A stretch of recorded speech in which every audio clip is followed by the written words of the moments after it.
अस्सलाम वालेकुम dear students. जैसा कि आप लोगों को नोन है कि हमने ईएमटी की कोर्स आउटलाइन के कॉरेस्पॉन्डिंग अल्टरनेटिंग करंट के आर्टिकल्स को स्टार्ट किया था, जिसमें हमने अल्टरनेटिंग करंट का इंट्रोडक्शन देखा था कि कैसे अल्टरनेटिंग करंट हमारे पास एक डिफरेंट टाइप का करंट है as compare to a direct current. फिर इसी के साथ साथ हमने इस चीज़ पे बात की थी कि हम अल्टरनेटिंग करंट को प्रोड्यूस कैसे कर सकते हैं, जिसमें मैंने आपको बताया था कि इसके डिफरेंट मीन्स हो सकते हैं। हम कंडक्टर को across a magnetic field move करवा सकते हैं, या मैग्नेटिक फील्ड को कंडक्टर के अक्रॉस मूव करवा सकते हैं, या फिर इन दोनों की रिलेटिव मोशन परफॉर्म करवाने की वजह से चेंज इन फ्लक्स को काज करते हुए अल्टरनेटिंग करंट इस्टेब्लिश कर सकते हैं। फिर इसी तरह मैंने आपको ये चीज़ बताई थी कि डायरेक्ट करंट में करंट की डायरेक्शन हमेशा सेम रहती है, जबकि ऐसा करंट जो पीरियोडिकली अपनी डायरेक्शन को रिवर्स करता है, that current is known as alternating current. और हमने ये भी बात की थी कि जनरली हमारे पास एक sinusoidal wave means sine wave मिलती है एसी करंट के तौर पे। लेकिन इसी के साथ मैंने आपको ये भी रियलाइज़ करवाया था कि हर दफ़ा ज़रूरी नहीं है कि हमें साइनोसाइडल वेव ही इसके रिजल्ट में मिले, that will may be a square और अ ट्राइंगल। फिर हमने बेटा इसके बाद बात की थी कि हमारे पास अल्टरनेटिंग करंट के अक्रॉस फ्रीक्वेंसी का बड़ा इंपॉर्टेंट रोल है, और हमने ये बात की थी कि फ्रीक्वेंसी सिंपली क्या है, cycles per unit time means कि कोई भी एक ऑब्जेक्ट जो है वो एक सेकंड के अंदर कितने साइकिल्स कंप्लीट करता है। और अगर वन साइकिल पर सेकंड की बात की जाए तो वो 1 हर्ट्ज़ फ्रीक्वेंसी हुआ करती है। फिर हमने ये भी देखा था कि 1 हर्ट्ज़ फ्रीक्वेंसी के कॉरेस्पॉन्डिंग हमारे पास पोलैरिटी जो है वो 2 टाइम्स चेंज हुआ करती है। और हमने ये भी बात की थी कि जनरली हमारे पास घरों में जो सप्लाई आती है अल्टरनेटिंग करंट की फॉर्म में हुआ करती है, और उसकी फ्रीक्वेंसी जो है दैट इज़ नियरली 50 हर्ट्ज़। तो आज हमने बेटा इसी अल्टरनेटिंग करंट को लेके आगे चलना है, और ये बात करनी है कि अगर हम सिंपली क्या करें, अल्टरनेटिंग करंट वोल्टेज अप्लाई करें किसी भी एक रेजिस्टर एक्सटर्नल कंपोनेंट को किसी सर्किट के अंदर पुट करें एज अ रेजिस्टर, तो फिर हमारे पास उस सर्किट के अक्रॉस करंट और वोल्टेज कैसे चलते हैं। क्या वो एक दूसरे की ऑपोजिट डायरेक्शन में होते हैं, क्या उनका फेज सेम होता है, क्या उनका फेज डिफरेंट होता है, या क्या वो सेम डायरेक्शन में चलते हैं। तो इन्हीं चीज़ों को हमने आज के लेक्चर में क्लियर करना है। तो यहाँ पे आप लोगों के सामने बेटा एक सिंपल सा मैंने सर्किट डेवलप किया है। ये जो आप लोगों के पास एक साइन बना हुआ नज़र आ रहा है, सर्कल के अंदर कुछ इस तरह की वेव बनी हुई नज़र आ रही है, that is the sine of alternating current. Means कि ये साइन हमें बता रहा है कि हमने इस सर्किट के अक्रॉस अल्टरनेटिंग करंट को अप्लाई किया है।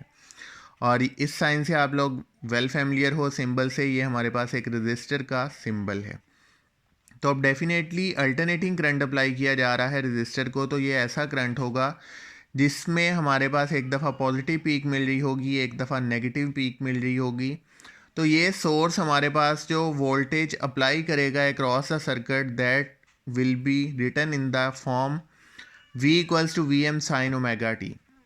V is the potential difference, Vm is the maximum voltage, and omega is the angular frequency, and sine is the angle। तो अगर हम इसी तरह बेटा सिंपली क्या करना चाहें, ये तो हमारे पास एक रिलेशन आ गया वोल्टेज का। अगर हम करंट के रिलेशन को कैलकुलेट करना चाहें तो हम इस सर्किट पे किरचॉफ्स रूल को इम्प्लीमेंट करते हैं। और अगर हम किरचॉफ्स रूल को यहाँ पे इम्प्लीमेंट करें तो हमारे पास वोल्टेज अक्रॉस द सोर्स जो है वो है V M sine omega T, और वोल्टेज अक्रॉस द रजिस्टर हमारे पास जो होगा that is equal to I R. तो हमारे पास अगर ये सेम डायरेक्शन में बात की जाए तो इक्वेशन डेवलप होगी V M sine omega T minus I R equals to zero. अगर हम इस आई आर की टर्म को राइट हैंड साइड पे ले आए तो कुछ इस तरह की इक्वेशन डेवलप होगी I R equals to V M sine omega T. और अगर हम यहाँ से करंट की वैल्यू कैलकुलेट करना चाहें तो आर इस साइड पे आके बेटा डिवाइड हो जाएगा। तो आपको सिंपली पता है कि हमारे पास जो ओहम्स लॉ है V equals to I R, इसमें से अगर हम I की वैल्यू निकालें that is V by R. तो अगर यहाँ पे V M divided by R है मींस कि maximum voltage divided by resistance है, तो डेफिनेटली ये V M divided by R किसके इक्वल होना चाहिए, आई एम के। इट मींस कि हमारे पास करंट का रिलेशन आ गया I equals to I M sine omega T. अब यहाँ पे बेटा इस चीज़ को गौर से देखें आप लोग, तो जो वोल्टेज है और जो करंट है इन दोनों के लिए हमारे पास सेम रिलेशन आ रहा है। सेम रिलेशन आने का क्या मतलब है कि इन दोनों के रिजल्ट्स भी सेम होने वाले हैं। जैसा कि मैंने आपको पहले भी बताया था कि मैथमेटिकली जितनी भी इक्वेशंस कैलकुलेट होती हैं उन्हें फिज़िक्स का डिफरेंस नहीं पता, लेकिन अगर मैथमेटिक्स की दो रिलेशंस सेम डेवलप हो जाएं तो इट मीन्स कि डेफिनेटली फिर उनके रिजल्ट्स भी सेम होने चाहिए। तो अब हम इन्हीं दोनों इक्वेशंस के कॉरेस्पॉन्डिंग देखते हैं कि हमारे पास करंट और वोल्टेज ग्राफिकली और फेज़ के ज़रिए कि कैसे वो सर्किट के अंदर सेम रहता है या डिफ़र करता है।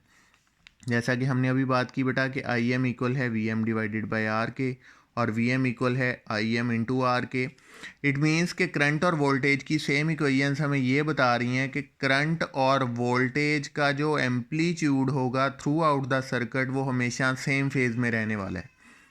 इट मीन्स कि सर्किट के अंदर अगर वोल्टेज इंक्रीज़ कर रहा है तो करंट भी इंक्रीज़ करेगा, अगर वोल्टेज डिक्रीज़ कर रहा है तो करंट भी डिक्रीज़ करेगा। अगर एक टाइम पे वोल्टेज मैक्सिमम है तो करंट भी मैक्सिमम होगा, अगर करंट ज़ीरो है तो वोल्टेज भी ज़ीरो होगा, अगर वोल्टेज नेगेटिव पीक पे है तो करंट भी नेगेटिव पीक पे होगा। आप लोग इस तरह से बोल सकते हो कि जो करंट और वोल्टेज हैं वो रजिस्टर के सर्किट के अंदर एक दूसरे का हाथ पकड़ के चलते हैं। अगर एक चीज़ मैक्सिमम है तो दूसरी भी मैक्सिमम होगी, अगर एक ज़ीरो है तो दूसरी भी ज़ीरो होगी। तो अगर हम इसकी ग्राफिकल रिप्रेजेंटेशन की बात करें तो हमारे पास ये जो अपर वन कर्व है बेटा जो ब्लू कलर में आप लोगों को नज़र आ रही है that is for the voltage. देखें जहाँ पे वोल्टेज ज़ीरो है वहाँ पे करंट भी ज़ीरो है, जहाँ पे वोल्टेज मैक्सिमम है वहाँ पे करंट भी मैक्सिमम है। नीचे वाली ब्लैक कर्व जो है वो करंट के लिए शो की गई है। जहाँ पे हमारे पास करंट की नेगेटिव पीक है वहीं पे वोल्टेज की भी नेगेटिव पीक है। इट मीन्स के current and voltage both are in same phase. अब बहुत सारे स्टूडेंट्स इस चीज़ से कंफ्यूज हो जाते हैं कि सर इन दोनों की पीक्स तो डिफरेंट हैं तो फिर ये सेम फेज़ कैसे है। बेटा याद रखें फेज़ सेम होने का मतलब ये होता है कि इनका एंगल ऑफ डेविएशन सेम चल रहा है। जिस एंगल पे ये बेंड करेगी उसी एंगल पे ये बेंड करेगी, जिस एंगल पे ये ज़ीरो होगी उसी एंगल पे ये ज़ीरो होगी, लेकिन इनकी पीक्स जो है वो डिफरेंट हो सकती हैं। मींस के फेज़ में हम एंगल की बात कर रहे होते हैं, पीक में हम उसके एम्पलीट्यूड की बात कर रहे होते हैं। एम्पलीट्यूड थोड़ा बहुत एक दूसरे से वेरी कर सकता है, लेकिन इन दोनों में इनका जो फेज़ या एंगल जो होगा वो हमेशा सेम रहेगा। V and I in same phase, peaks में भी डिफरेंट।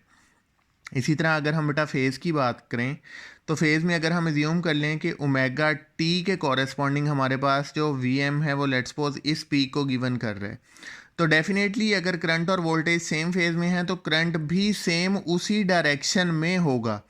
हाउएवर कि हमारे पास इन दोनों की पीक्स जो हैं वो डिफ़र कर सकती हैं। इसी तरह अगर after certain time interval T let's suppose V M अगर इस डायरेक्शन में है तो डेफिनेटली करंट भी सेम उसी डायरेक्शन में होगा। इनकी पीक्स डिफरेंट हो सकती हैं लेकिन फेज़ हमेशा सेम रहेगा। तो ये था हमारे पास बेटा AC through a resistor. I hope कि ये लेक्चर आपको अच्छे से समझ आ गया होगा। Thank you.